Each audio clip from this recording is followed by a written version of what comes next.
sejam todos e todas muito bem-vindos e bem-vindas a mais um episódio do Ciclo Inspira, aquele videocast que traz para você temas importantes sobre saúde e proteção social. O tema de hoje é o Novembro Azul, a saúde integral do homem, masculinidades e paternidades. O Novembro Azul é uma campanha do Ministério da Saúde que destaca a saúde integral do homem, a prática de exercícios físicos com frequência, a alimentação saudável e a avaliação periódica da próstata. Pensando nessas temáticas, trouxemos hoje dois convidados muito especiais. Luciano Ramos, especialista em antirracismo, consultor de paternidades e masculinidades e embaixador da campanha Homens Positivamente da Unesco. Também temos Viviane Manso Castelo Branco, médica pediatra, professora de medicina social e membro da comissão temática Homens pela Primeira Infância da Rede Nacional Primeira Infância. Viviane e Luciano, por favor, a saudação inicial de vocês. Olá, é um prazer estar aqui com vocês, conversando sobre esse tema tão relevante, para a nossa sociedade. Olá, tudo bem? É um prazer, é enorme estar aqui junto com vocês e que bom que a gente vai dialogar sobre paternidades e cuidado. Muito bom, então vamos conversar nosso bate-papo aqui. Nossa primeira pergunta é a seguinte, vou trazer para vocês um pouquinho das temáticas para eu trazer a dúvida que a gente tem aqui, com relação ao conhecimento do corpo, práticas corporais de promoção da saúde, exames, contracepção, prevenção de doenças. Viviane e Luciano, com a experiência de vocês, a gente queria que vocês falassem um pouquinho de quais são as barreiras institucionais e culturais que impedem o engajamento desses homens nesse cuidado integral. E como que os profissionais do SUS e do SUS podem agir para minimizar esse impacto, na vida desses homens? Maravilha. Bom, acho que assim, a gente tem um machismo estrutural que durante séculos faz com que esses homens não se percebam como pessoas que precisam exercer autocuidado. E aí a gente vai tendo muitos elementos que contribuem diretamente para que esses homens não se cuidem. Vale a gente salientar que o cuidado lido a partir do machismo, ele se conecta com a vulnerabilidade. E os homens aprendem desde cedo que não podem ser vulneráveis. Isso é muito violento, inclusive. Cuidado é lido como algo das meninas e das mulheres. Eu tenho trazido muito nos últimos tempos um exemplo, que é o seguinte: eu tenho uma filha de 4 anos e meio. Minha filha desfraudou há 2 anos atrás. E aí, quando ela estava no processo de desfraude, havia um cuidado coletivo. A escola estava preocupada de como fazer a higienização toda vez que ela fosse ao banheiro. A gente estava preocupado. Todo o entorno dela estava muito preocupado. Mas o mesmo não acontece com os meninos, por exemplo, no autocuidado. A gente é uma sociedade que não cuida da saúde dos homens desde a infância. Poderia dizer desde a primeira infância. A gente não olha muito para o menino como esse indivíduo que precisa ser cuidado e ter esse autocuidado em saúde. Não estranhamente, esses homens na fase adulta terão muitas complicações e muitas doenças ou comorbidades ligadas à ausência do autocuidado. Digo isso para a gente pensar o seguinte: eu estou falando aqui de saúde física, mas também existe a saúde mental. Os maiores índices de suicídio são dos homens, são eles que mais cometem suicídio. As doenças mentais como depressão, como ansiedade também, que afetam muito mais os homens. Então a gente é uma sociedade em que os homens adoecem muito cedo, os homens morrem mais cedo. Se a gente parar para pensar, os homens vivem em média 7 anos a menos do que as mulheres. Isso se eles estiverem em uma relação conjugal com mulheres, e se eles não estiverem nessas relações conjugais, eles vivem em média 9 anos a menos do que as mulheres. Esses dados, eles ajudam a gente a pensar o quanto é necessário a gente ter políticas de saúde do homem que se implementem de fato lá na unidade básica de saúde. né? É lá que esses profissionais de saúde precisam olhar, desmistificando essa ideia de que o homem não precisa ser cuidado, e aí trabalhar a saúde do homem de forma mais efetiva. E aí, Viviane, que ao longo de muito tempo trabalhou diretamente dentro da saúde, eu deixo essa outra parte com ela, porque eu quis trazer essa parte cultural, como esse homem é lido culturalmente e como ele se lê e como ele se pensa a partir do lugar daquele que não deve ser cuidado, né? E aí, tanto o âmbito da paternidade quanto o âmbito da saúde do homem, que ainda não é pai, vai trazer um olhar específico para esse indivíduo e como a rede de saúde deve cuidar desse indivíduo. Então, e assim, a forma como os profissionais se comportam estão ligados à forma como ele pensa determinadas questões, né? Eles também estão imersos nessa sociedade, então os profissionais de saúde também têm uma série de barreiras, de preconceitos, de dificuldades, né? Quando você elencou esses temas, eles são temas da prevenção, da promoção de saúde. Quando o Luciano fala da própria filha, esse trabalho deveria estar começando, por exemplo, com as famílias. E, no entanto, a gente tem pouquíssimas atividades de grupo nas unidades de saúde para orientar as famílias no cuidado com seus filhos, né? A gente tem poucas estratégias de captação dos homens. E quando você vai conversar com os profissionais, eles também têm muitas dores, muitas dificuldades. E, às vezes, a gente implanta os serviços de uma forma muito burocrática. Esses são os protocolos. Mas como as pessoas se sentem em relação às suas próprias vidas? Como eles foram cuidados? Como eles cuidaram dos seus filhos? Como eles se relacionam com seus parceiros, suas parceiras? Isso também tem que ser levado em consideração. E quando você traz esses temas, isso começa desde sempre. A gente tem que estar discutindo isso desde a infância, na adolescência, né? No programa de saúde na escola, né? Então, quanto mais cedo você começar a fazer isso, melhor, né? E aí, por exemplo, um aspecto importante é o protagonismo das próprias crianças, adolescentes e famílias, que às vezes não é valorizado, né? Às vezes a gente dá muito peso para a fala dos profissionais, seja da saúde, da assistência social, mas empodera pouco essas famílias e esses jovens para eles próprios também trocarem experiências com os seus pares, né? Então, acho que esse é um aspecto que é importante a gente valorizar. E acho super interessante quando Viviane traz a questão do PSE, do Programa de Saúde na Escola, porque atualmente eu tenho dado consultoria, né, para o Ministério da Saúde e também o Ministério da Educação, no âmbito do Programa de Saúde na Escola, olhando para o tema das masculinidades. Isso. Né?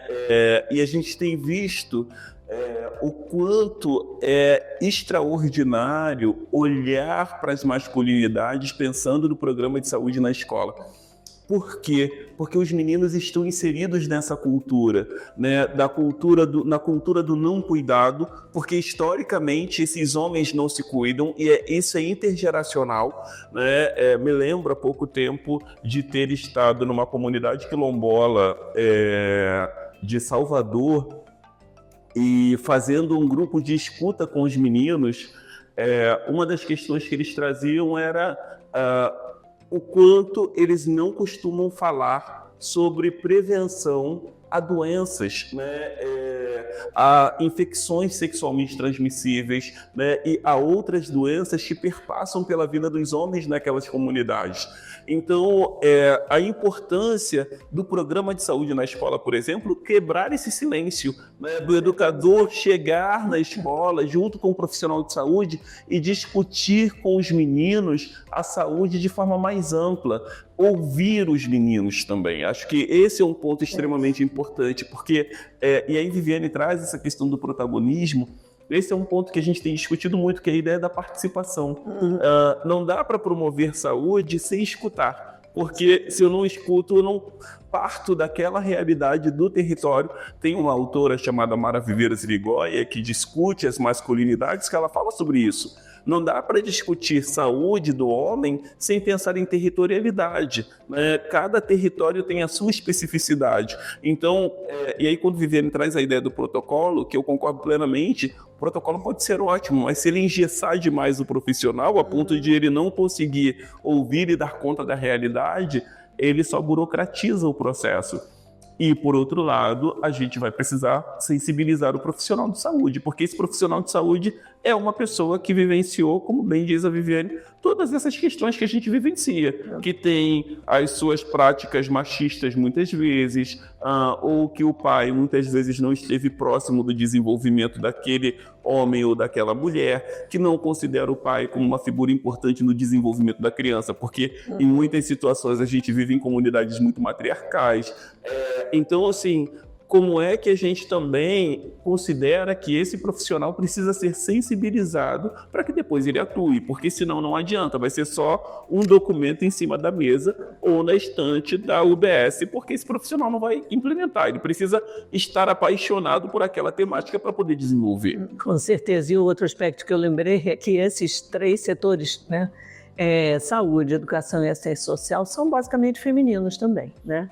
Então a gente precisa entender, né, de que lugar elas estão falando e entender também suas dores, suas questões, para poder avançar nesses temas. Né? Que ótimo que vocês falaram de profissionais, de sensibilização, porque eu já vou pegar aqui a segunda pergunta para seguir com vocês. Vocês falaram bastante aí de profissionais de rotina, né? Então, assim, existem peculiaridades na rotina dos profissionais do SUS e do SUS. Quais abordagens práticas, vocês também já deram alguns exemplos aí, mas assim, quais abordagens práticas que vocês poderiam dar de dicas para esses profissionais, para eles serem motivados a falar da saúde integral para esses homens, né, para essa abordagem da saúde integral, pensando que esse autocuidado, ele impacta na rotina desse homem e até nas relações familiares e sociais, né? Então, vocês têm dicas, assim, para dar essa animada a esses profissionais? Acho que o primeiro é pensar que esse homem, quando exerce autocuidado e quando ele chega para esse tratamento primário, né, isso vai impactar financeiramente menos no município. Quando a gente pensa no município, esse município que consegue trabalhar a prevenção por meio de campanhas, por meio de processos que tragam esses homens inicialmente, como a própria campanha contra o câncer de próstata, né? Campanha contra o câncer de pênis, essas campanhas contra essas doenças e comorbidades que afetam diretamente os homens, ou seja, se eles vêm para a prevenção, isso vai impactar, né, financeiramente no município, porque esse homem vai estar cuidado e estar estabelecendo autocuidado. Esse é um primeiro ponto quando a gente fala de gestores públicos, por exemplo. Quando a gente está falando do profissional lá da ponta, a gente também tende a pensar o seguinte, que o homem que se cuida, ele também tende a cuidar mais. O homem que não está afetado pela saúde mental também tende a não praticar violência contra as suas companheiras, contra as suas parceiras e os seus filhos. Outro ponto importante é a gente pensar que quando a gente está falando, por exemplo, de pré-natal do parceiro, a gente também está falando desse homem exercendo, a gente está nesse momento, né, em que o Brasil, por exemplo, está escrevendo a sua Política Nacional do Cuidado, falar sobre paternidade, falar sobre saúde do homem, também é falar sobre divisão do trabalho doméstico, também é falar sobre divisão do trabalho de cuidado, porque quando a gente faz oficina de pré-natal do parceiro com os homens, a gente também fala da equidade no cuidado, mas a gente fala de outro lugar. Por exemplo, a gente vai falar para esse homem o quanto ele tem um papel fundamental no puerpério, o quanto ele tem um papel fundamental na participação no parto, né? E que essa participação no parto, por exemplo, ela vai diminuir a violência obstétrica que as mulheres vivenciam. Então, quando um homem está participando ativamente do parto, isso também pode reduzir a violência obstétrica. Ou seja, a participação masculina, né, no autocuidado, ela vai impactar em toda a sociedade. Ela vai impactar na criança, ela vai impactar na companheira desse homem, ela vai impactar na sociedade como um todo. Logo, a gente está falando que quando a gente sensibiliza e traz um homem para o autocuidado, isso vai fazer com que toda a sociedade, de alguma forma, seja mexida e seja cuidada amplamente. Eu acho que quando você fala também de práticas concretas, né, eu penso nas práticas educativas, mas práticas educativas prazerosas, divertidas, que falem sobre as angústias das pessoas. O que é que às vezes discutir no cotidiano? Né? Porque às vezes, principalmente a gente no setor saúde, ainda tem muito essa cultura das palestras e muito essa cultura de chamar para discutir doença, quando às vezes não é essa angústia das pessoas. Às vezes ele quer discutir trabalho, perspectiva de futuro, não sei se eu sou pai dessa criança, né? São outras as angústias. Então eu acho que faz falta um pouco você conversar com a sua clientela, saber o que elas querem discutir e discutir isso de uma forma gostosa, prazerosa, né? Que valorize a troca e não tanto você achar que aquelas pessoas não sabem e você só vai dar informação. E a gente aqui no Rio de Janeiro criou, na época que eu estava lá na prefeitura, a gente criou a primeira semana e depois o mês de valorização da paternidade em agosto, isso 2003, e foi também uma experiência muito interessante, porque envolveu várias secretarias e até hoje muita gente ainda faz, né? Então, de pensar atividades para poder estimular os pais a pensarem em paternidade, mas de uma forma sem ser a cobrança, o contrário, pela valorização. Então, o pai que levava ganhava às vezes um certificado, atividade de aprendizado para esse homem, por exemplo, aprender a fazer chantala no seu filho, né?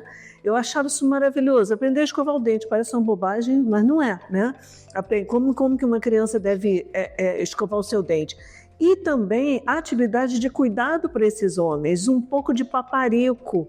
Então tinha gente que fazia, então vamos fazer um campeonato de futebol e depois a gente vai ensinar essas coisas, vai ter oficinas e no final a gente vai fazer uma massagem para os homens, né? E eu acho isso muito bacana, porque às vezes também a gente vai sempre lá da cobrança, da responsabilidade, mas e o prazer também daquilo, né? E eu achava assim muito incrível os depoimentos dos homens, até que enfim alguém me deu valor, né? Até que enfim alguém cuidou de mim. E isso também, para falar um pouco aí das barreiras culturais, isso também gera um mal-estar, né? Porque essas ações são ações afirmativas, então você precisa ter um pouco de paparico e às vezes um certo exagero. Mas isso magoa muito as mulheres também. Muitas falavam assim para mim, você está trabalhando com isso aí, as mulheres têm tantas lutas, por que você está discutindo paternidade? E uma falava assim, é engraçado, a gente faz de tudo, meu marido me dá uma pensão miserável, eu que cuido de tudo, aí os homens vão lá, trocam a fralda e são aplaudidos, o que é isso? Tem sim, às vezes, um certo exagero, mas que nesse momento, como ação afirmativa, a gente precisa reforçar, né? E para atrair os homens, para, enfim, ampliar realmente esse cuidado e o cuidado com eles e o autocuidado, né? Eu acho importantíssimo isso, né? Porque uma coisa que... Hoje eu estava dando uma aula mais cedo sobre paternidade e exatamente a discussão era essa, assim. Era um grupo de mulheres e quando eu comecei a falar as ações como deveriam ser, elas disseram assim, espera aí, agora eu tenho que paparicar os homens. E aí eu dizia, olha, você precisa mostrar que paternar é prazeroso. É disso que a gente está falando. Porque, historicamente, a gente já tem leis que vão apontar a importância dos homens de cuidar. E eles não cuidam, né? Então, a gente precisa ir pelo lugar do afeto e do prazer. Uhum. E é isso que eu vou trabalhando com os homens desde o primeiro momento. Eu nunca consigo esquecer, assim, na pandemia, a gente estava fazendo grupos de paternidade e cuidado via WhatsApp com os homens, que era o que era possível fazer. E no Rio Grande do Sul, esse grupo era em Caxias do Sul, um homem que era de um programa de primeira infância, ele participava do programa de primeira infância, o filho estava inscrito, já tinha um filho pequeno e o outro, né, que estava na gestação ainda. Esse homem vira e diz assim, não, porque meu filho vai nascer daqui a alguns dias e eu não vou para o parto, não vou participar do parto, porque eu não consigo ver uma criança nascendo. Isso é impossível para mim, não consigo de jeito nenhum, porque eu acho... Enfim, e aí os outros homens no grupo de WhatsApp diziam, vai, participa, é muito importante, é importante para sua esposa, não sei o quê. E ele dizendo, não, acho que não consigo. E aí um dia, 11 da noite, chega uma mensagem via WhatsApp no grupo, eu fui dar uma olhada para ver o que era, e quando eu vi, era ele com o bebezinho no colo, que tinha acabado de nascer, e ele estava cantando Pais e Filhos de um Legião Urbana Cododê. E aí, quando ele acaba, ele diz assim, consegui participar do parto. Ele fala isso baixinho, porque a criança estava no colo dele. Mas veja como um grupo de paternidade e cuidado pode mudar a forma desse homem e incentivá-lo a participar. E aí os homens todos no grupo diziam, parabéns, que lindo que você conseguiu, etc, etc. E aí, no processo, um dia ele pede licença e a esposa dele manda um áudio no grupo, porque era só o grupo de homens, então ele pergunta se poderia, e o grupo permitiu, e aí a esposa dele manda um áudio no grupo dizendo, eu queria agradecer a vocês que eu me senti muito mais segura nesse parto do que no parto anterior. Então, veja como isso muda. Né? E a gente está falando de um grupo que era via WhatsApp, acontecendo no meio da pandemia, né? O quanto isso muda a lógica do cuidado, né? Porque a gente está falando de criar vínculo, e é isso. Então, um homem que vem para participar de uma atividade do mês de valorização da paternidade, de repente ele está lá e ele recebe uma massagem, ele percebe o quanto ele cuida e é cuidado ao mesmo tempo, porque quando a gente fala dessa ideia de cuidar de quem cuida, a gente fala muito das mulheres, né? Pensa muito em atividade para as mulheres, mas não pensa no mesmo viés em atividades também para os homens. E para estabelecer o cuidado, a gente vai ter que criar vínculo, e criar esse vínculo vai precisar ser por esses outros lugares que não da cobrança somente, né? E aí, quando alguém está vinculado, dificilmente essa pessoa se afasta do cuidado, né? Então, dificilmente um homem que foi vinculado ali durante a gestação, por exemplo, ele se afasta da criança depois que ela nasce, né? Ainda que ele se afaste dessa mulher, se torne ex-companheiro dela, da criança não. Então, esse é um lugar que a gente acredita muito no âmbito de paternidade e cuidado, né? Maravilha! Vamos falar um pouquinho sobre campanhas educativas? Vamos lá. Como que essas campanhas educativas podem ajudar a fomentar a discussão da masculinidade positiva? E como que a gente pode pensar numa ampliação dessa discussão, pensando principalmente em inseri-la na rotina dos profissionais para além do Novembro Azul? Então, eu acho que esse é um dos grandes desafios, né? Qualquer efeméride, seja o Novembro Azul, seja lá o mês de valorização da paternidade, ele precisa ser um momento de reflexão, de disparar aquele tema, mas ao mesmo tempo um momento de diagnóstico, para você entender quais são as limitações daquele serviço, seja daquela escola, daquela unidade de saúde, daquele equipamento da assistência social, que está criando barreiras para os homens, né? Então, aqui no Rio, a gente, dentro da área da saúde, a gente criou até, a gente vai deixar depois o link lá, essa estratégia Unidade de Saúde Parceira do Pai, a partir do que os profissionais traziam, que eles tinham identificado como barreiras. O que a gente estava falando, o Luciano estava falando, né, dessa questão do pai estar presente, e às vezes durante essa gestação e depois, mesmo que esse casal, às vezes não continue junto, ele não deixa de ser ex-pai. E principalmente o serviço de saúde tem uma responsabilidade enorme nisso, porque se você for conversar com os profissionais, a maior parte vai dizer os pais normalmente não estão presentes. Não é isso que as estatísticas mostram. Eles mostram que no início da vida o pai está presente, sim, mesmo nas famílias mais fragilizadas, mesmo no caso das adolescentes grávidas. Esse homem, de alguma forma, ele está por ali. Então, se o serviço de saúde e as pessoas passam não necessariamente pela escola, não necessariamente pela assistência social, mas eles passam praticamente em 100% das vezes pelo serviço de saúde. Então, se essa unidade de saúde estiver sensível para captar esse homem, eu até me lembrando uma situação que aconteceu uma vez, a gente estava até entrevistando umas pacientes numa unidade, e uma delas, uma unidade bem fragilizada, bem vulnerável aqui do Rio de Janeiro, e aí uma delas estava me falando, era uma moça grávida e falando que tinha brigado com o pai da criança, não estava acompanhando, e perguntei para ela, você gostaria, ele mora na mesma comunidade que você? Ela falou, mora, você gostaria que um agente comunitário fosse lá dar uma conversada com ele? Eu adoraria. A gente normalmente não pensa assim, a gente naturaliza o abandono. Não, eles não estão juntos, deixa para lá. Não é verdade, né? você tem que esgotar. Teve um caso também assim que me marcou profundamente, de uma assistente social que trabalhava numa maternidade, e ela dizia que quando as mulheres chegavam sozinhas, ela perguntava: por que o pai não está aqui? Eu briguei com ele, ele não está sabendo. Você quer que eu ligue? E na maior parte das vezes ela dizia que ligava. Às vezes o homem nem sabia que ele era o pai da criança, que ela estava grávida. Diz que na maior parte das vezes ela ia. Então, às vezes, é um telefonema do profissional de saúde que muda o destino de uma criança, né? Então, a ideia da unidade de saúde parceira do pai é ter algumas estratégias para que ele possa participar, não só desse pré-natal, mas depois do cuidado do seu filho internado, para que você discuta esse tema na unidade de saúde. Enfim, você prepare os diferentes setores para receber e valorizar, né, a presença desse homem. Então, eu acho que isso é que é importante, que a campanha ela seja disparadora de ações mais permanentes, né? Exatamente. Fica assim, isso que a Viviane traz, para mim, é o essencial também. É que essa unidade ela seja preparada também para dar conta daquilo que essa campanha vai trazer. Porque senão vira um material que só é disparado para as pessoas, mas depois a unidade não dá retaguarda naquele processo, né?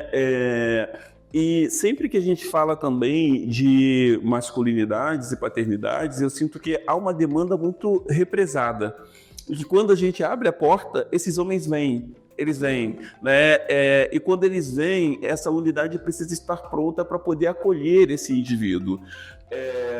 Por outro lado, esse dado que Viviane traz para mim também é fundamental, de pensar que, sim, esses homens chegam à unidade de saúde. A grande questão é que eles não são olhados, eles são invisibilizados dentro da unidade de saúde, né? Eles chegam para a primeira consulta com a mãe da criança ou com a parceira e ninguém olha para eles. Ainda que eles entrem na sala, né, de consulta, eles ficam segurando uma bolsa e ninguém olha para esses indivíduos. Então, a grande questão é como a gente prepara toda a unidade de saúde para, desde a recepção até o profissional que vai atender essa mulher, para que estejam atentos a essa figura masculina que ali chega, para que ele seja acolhido. A grande questão é essa, é ele entender que essa gestação também é dele, que ele também está gestante.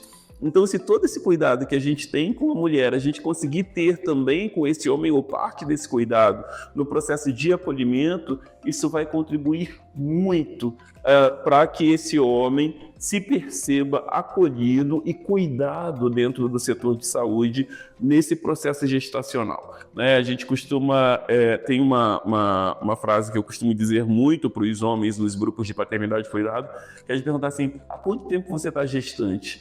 E geralmente eles levam um susto e dizem: não, quem está gestante é minha mulher. Eu falo: não, você também está, porque você também está no processo de espera, né? Inclusive, se a gente for pensar, né, que nesse processo muitos homens também desenvolvem alguns sintomas que as mulheres desenvolvem na gestação, né, como dor de dente, enfim, e outros.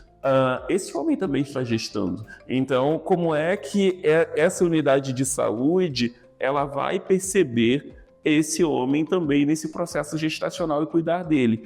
E aí a gente está falando de uma mudança de cultura, a gente está falando de mudança de cultura dos profissionais de unidade de saúde, da comunidade em que esse homem está inserido, dos agentes comunitários de saúde, né? Essa não normalização, né, da ausência do homem, ela é super importante, né?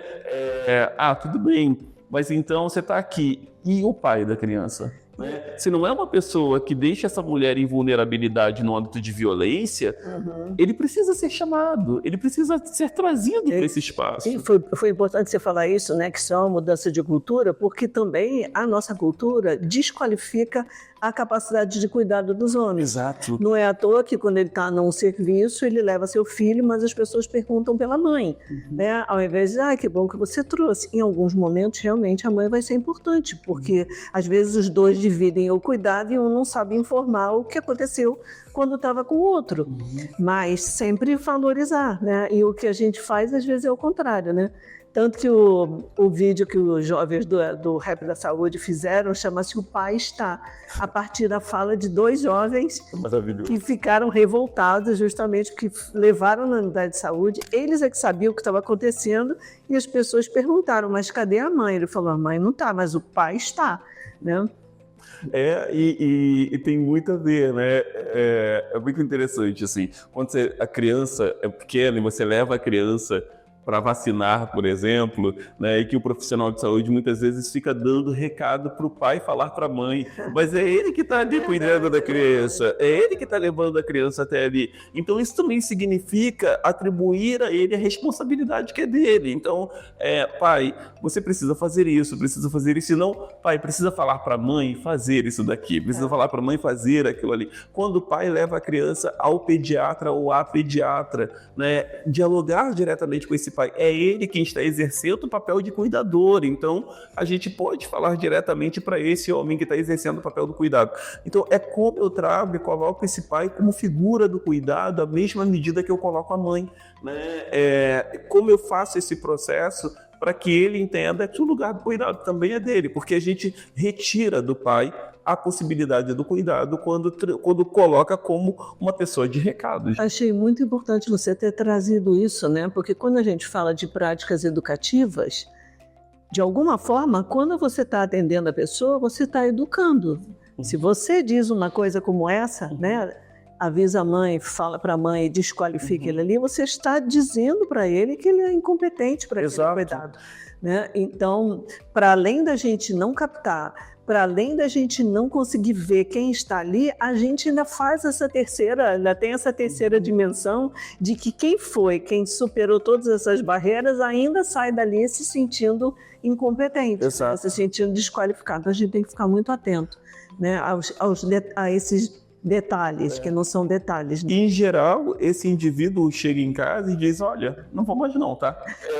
Porque sim, não faz sentido, né? Então você leva a criança da próxima vez, então você vai sozinha para a consulta de pré-natal da próxima vez, porque a gente já tem uma sociedade que dificulta muito, né? Esse homem que vai chegar mais tarde no trabalho, por exemplo, porque foi para a consulta de pré-natal, ele já tem que comprar uma luta dentro do espaço laboral dele, com o chefe dele, etc. para ir. E aí ele vai e se sente não partícipe daquele processo. Então ele volta para o trabalho e diz assim, tudo bem, mês que vem eu não preciso ir, porque não tem, eu estando ali ou não estando não faz diferença nenhuma, então para que eu vou voltar? E é uma coisa muito importante, né, que mostra assim, que para a gente ter qualquer atividade dentro da unidade, mudar um protocolo, a gente precisa primeiro conversar para a gente se conscientizar daquilo que a gente faz, porque a gente não faz isso por mal, mas se a gente não está pensando nisso e o nosso piloto automático está ligado, a gente sem querer vai ter atitudes que se a gente pudesse refletir um pouco mais, a gente não faria. Né? Então, esse momento, né, de conscientização, de reflexão e de escuta dos homens também, né, de como eles se sentem tratados, de como eles gostariam que aquela unidade, qualquer que seja ela, né, pudesse recebê-los, isso é muito importante para a gente poder estar revendo as nossas práticas. Né? E é super importante isso mesmo, Viviane, porque na prática não há má intenção do profissional em fazer. A questão cultural é cultural. E aí, culturalmente, eu que não fui educado pelo meu pai, que não fui cuidado pelo meu pai, que entendi a vida toda que lugar de cuidado é feminino, eu vou para lá e com todos esses vieses que perpassam e pelos quais eu fui educado, eu chego ali e implemento isso no meu cotidiano de trabalho, porque eu não sou uma pessoa diferente no meu espaço de trabalho daquilo que eu sou na minha vida, né? Mas eu complemento esse espaço, então muitas vezes isso acontece. Por isso que a gente precisa ter formação permanente sobre esses temas. Né? A gente precisa dialogar, né, sobre masculinidades, sobre paternidades, sobre antirracismo, né? Trazer todos esses temas para dentro do diálogo com os profissionais de unidade de saúde, porque eles vão impactar diretamente na forma que eu atendo ou não atendo. Né? E é por isso que, assim, nesses momentos, né, de efemérides, tipo Novembro Azul, é um momento de você também conversar com a clientela, porque essas questões vão aparecer. né? Então, aproveitar que você está falando sobre os temas, em vez de ficar só dando seus recados de prevenção, ouvir um pouco das pessoas, porque é isso que vai orientar o serviço, né? Às vezes você está ali cheio de boas intenções, mas de repente não é assim que as pessoas estão recebendo, né? Então, usar isso como um momento privilegiado de escuta da população, já que ela está indo ali por algum motivo, eu acho que é importantíssimo para você reorientar depois o seu serviço, né? E olhar os homens para além do Novembro Azul, né? Porque agora, né, a gente passou o Setembro Amarelo, e eu fiquei muito feliz de ver muitas discussões emergindo sobre a saúde mental dos homens. Isso é ótimo. Sabe, isso é perfeito, porque eles são os que mais cometem suicídio. Então a gente tem ali um agravante importante para poder olhar para o Setembro Amarelo e dialogar sobre saúde mental dos homens, e dialogar sobre saúde mental dos meninos, né? Como é que esses meninos têm olhado e têm cuidado da saúde mental, né? Então, pensar todos esses elementos é importante para olhar os homens pensando em outras especificidades de saúde desses indivíduos, né?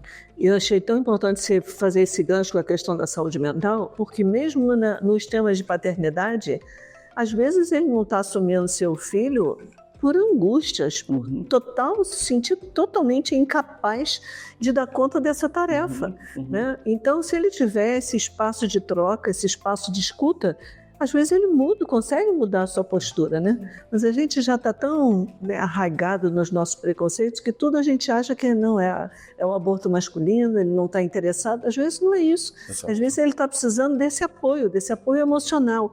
E uma mulher, normalmente, por mais fragilidade que os serviços de saúde tenham, ela sabe, pelo menos, aonde recorrer. Se ela estiver muito angustiada, ela sabe que tem alguma porta aberta para ele. Um homem não sabe onde que ele vai, né? Se ele estiver nesse desespero, com quem que eu vou falar, com quem eu vou conversar sobre isso, né? Então ele precisa perceber que tanto na saúde quanto na assistência social ele tem que ter essa porta aberta, né? Para você poder discutir essas dúvidas, essas angústias e ter algum tipo de orientação. Exato, e porque eu sempre pergunto, né, quando eu estou dando formações em alguns municípios, etc., sempre pergunto, vocês têm aqui grupos de masculinidades no CRAS? Sabe? Porque assim, a gente tem muitos grupos que acolhem as mulheres, né? Sejam as mães, sejam as avós, né? Existem muitos grupos de avós também em alguns territórios.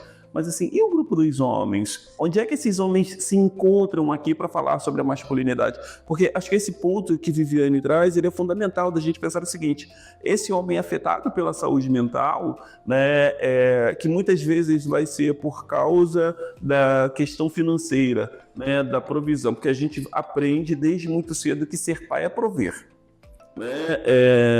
Tanto que os homens mesmos dizem, né? Não, tem uma questão que você só não pode deixar faltar dinheiro para o seu filho, porque o que faz um homem ir para a cadeia é a ausência de pagamento de pensão. Ok, então se eu aprendi que ser homem é prover, ser pai é prover, e eu fiquei desempregado, então eu deixei de ser homem. É verdade. Sabe, a gente vai lembrar daquela música de Gonzaguinha, né, onde vai dizer que sem o seu trabalho o homem não tem honra, sem a sua honra se morre e se mata. Então, ou seja, eu não sou homem mais, eu não sou lido como homem. Então, se eu não sou lido como homem, eu não posso estar aqui na convivência dessa criança. Então eu me afasto disso. Se a gente lembrar, por exemplo, vamos olhar para as pessoas em situação de rua. Qual é a maioria das pessoas em situação de rua? São homens. São homens que muitas vezes perderam seus empregos, tiveram muitos problemas mentais, né, foram acometidos de doenças mentais, saíram das suas casas e foram embora, e estão em situação de rua. Então a gente precisa pensar o seguinte: e aí volto à pergunta da Viviane, que eu acho que ela é fundamental, de como é que saúde e assistência social estão se olhando para acolher esses homens, né? Porque aí a gente vai ter o CAPS, ok, mas para além do CAPS, pensando no CAPS-AB, né, álcool e drogas ou álcool e outras drogas, mas pensando a assistência social, como é que a gente está olhando para esse homem no CRAS, para os meninos no CRAS, fazendo discussão sobre masculinidades, porque é disso que a gente está falando. Esses meninos que estão ali entre final de ensino fundamental e ensino médio, início de ensino médio, e que estão com todas essas questões profissionais já nas suas cabeças. Então, discutir projeto de vida também é discutir saúde. Né? Discutir empregabilidade também é discutir saúde. Então, como é que a gente está pensando isso de forma mais ampla? Eu acho que esse é um tema também que chega para a gente refletir a partir desse lugar, né? Eu queria complementar duas questões que você trouxe que me remeteram às perguntas anteriores. Uma é sobre a questão das ações concretas, né? Você lembrou que a gente tem que ir até onde os homens estão. É uma coisa tão óbvia e a gente não faz, né? E aí eu fiquei me lembrando de um pessoal, os agentes comunitários do Borel, e que foram buscar onde encontrar os homens. E aí disseram que os pontos mais importantes eram o ponto de ônibus e casa de material de construção. E eu achei isso genial. Às vezes a gente fica batendo cabeça, os homens não vêm. Vai até eles, gente. Trabalha nas empresas, onde esses homens estão? E a outra questão que eu achei legal quando você estava falando, né, essa coisa do homem que se sente totalmente desqualificado quando está sem emprego, paternidade é trabalho. Quem tem filho, a maior parte das pessoas diz, é o meu trabalho mais importante. Mas isso culturalmente não tem esse peso. É a gente que tem que reforçar. Né? Então, quando a gente pensa assim, boas campanhas educativas, essa é uma campanha muito importante. Mulher não pensa isso. Mulher sabe muito bem e se sente muito valorizada com o trabalho doméstico, que sabe que isso não é fácil. Né? Mas o homem não, ele não dá esse mesmo peso. E isso mudaria muita coisa, né? E por fim, assim, quando a gente pensa em práticas concretas, o horário de atendimento desses homens nas unidades de saúde. Né? Eu não posso querer acreditar que fazer um grupo com os homens às 10 da manhã eles chegarão. Né? Então, muitas unidades de saúde têm um horário estendido de atendimento, né? E funcionam ali até 9 da noite, até 10 da noite. Então, pensar em como se pode estabelecer o atendimento nesse horário. Tem uma coisa também que eu acho muito interessante, até estava falando hoje mais cedo, um psicólogo numa escola de Belém do Pará, ele decidiu fazer uma atividade que ele chama de sopão do tio Theo. E esse sopão do tio Theo acontece às 19 horas, porque dá tempo dos pais saírem do trabalho e como os pais geralmente saem famintos, chegam naquela escola, tomam aquela sopa para dialogar sobre o cuidado com a criança. Então, isso é maravilhoso. Isso é muito sensível dele entender assim, eu quero trazer esses homens? Quero. Mas, ao mesmo tempo, esses homens não virão porque às 5 da tarde eles saem do trabalho querendo chegar em casa e comer. Então, eu ofereço comida aqui e a comida vem com um bate-papo.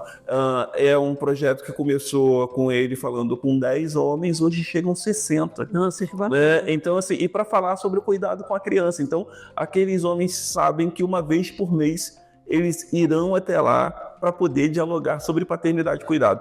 Então, assim, a gente precisa ter, né, unidades de saúde que consigam se organizar para acolher esses homens num horário, né, noturno. E, por outro lado, que se preparem para acolher esses homens. Então, um lanchinho vai fazer toda a diferença. Quando você chega ali, tem um lanchinho te esperando, vai fazer toda a diferença e você vai se sentir cuidado. Maravilha! Nossa, falamos muitos aspectos aí dentro dessa abordagem que vocês trouxeram, boa parte, assim, das perguntas que a gente trouxe aqui. Eu queria, para finalizar, que vocês falassem um pouquinho sobre a Política Nacional de Saúde do Homem, né? É uma política que só tem aqui no Brasil. De que maneira os profissionais podem agir para implementar essa política em seus territórios? Tá, a Política Nacional de Atenção e Integração à Saúde do Homem ela é muito bem desmembrada, né? Ela tem uma coordenação nacional e que faz com que existam também as coordenações estaduais e as coordenações municipais. Então, nem todo município, obviamente, hoje tem, mas todos os estados do Brasil têm uma coordenação estadual de atenção integral à saúde do homem. E ali, programas como o Pré-Natal do Parceiro, né, que acabou de ser revisado, inclusive, tem uma nova versão do programa de Pré-Natal do Parceiro, que é um programa muito simples de ser posto em prática, ele depende de formação, que é isso que a gente está falando aqui o tempo todo, e também boa vontade, né, do território em colocar em prática. Mas também, para além de pré-natal do parceiro, ele olha para os homens em todas as fases da vida, né? Pensa no menino, adolescente, no homem jovem, no homem adulto, no homem idoso. Eu acho que isso também é muito interessante, porque a coordenação, né, o programa de atenção integral à saúde do homem tem começado a olhar com mais força também para o homem idoso, entendendo que a gente é uma sociedade que está cada vez mais idosa, né? E que esses homens idosos, eles estão aí avançando plenamente na sociedade brasileira. Então, os profissionais de ponta, eles todos podem ter acesso ao Programa Nacional de Atenção Integral à Saúde do Homem no Ministério da Saúde, no site do Ministério da Saúde, e ali baixar as cartilhas de atendimentos aos homens, assim como também as campanhas. Mas tem uma coisa muitíssimo importante que eu acho que o Ministério da Saúde está fazendo, que é entender que cada homem em cada território é um homem diferente. E por isso, estabelecer que esse cuidado seja feito também a partir da cultura local, né? E entender que cada comunidade, cada território também produz saúde, né? E é a partir dessa produção que essa saúde do homem também ela é olhada. E eu acho importante a gente pensar na transversalidade dessa política, né, que o próprio Luciano já levantou. Então, às vezes, você não tem numa secretaria pequena uma responsável pela saúde do homem, mas ela é para ser implantada pela saúde da criança, pela saúde da família, pela saúde do adolescente e pela própria saúde da mulher, né? E além da saúde do idoso. Então, eu acho que esse olhar de transversalidade ele é muito importante.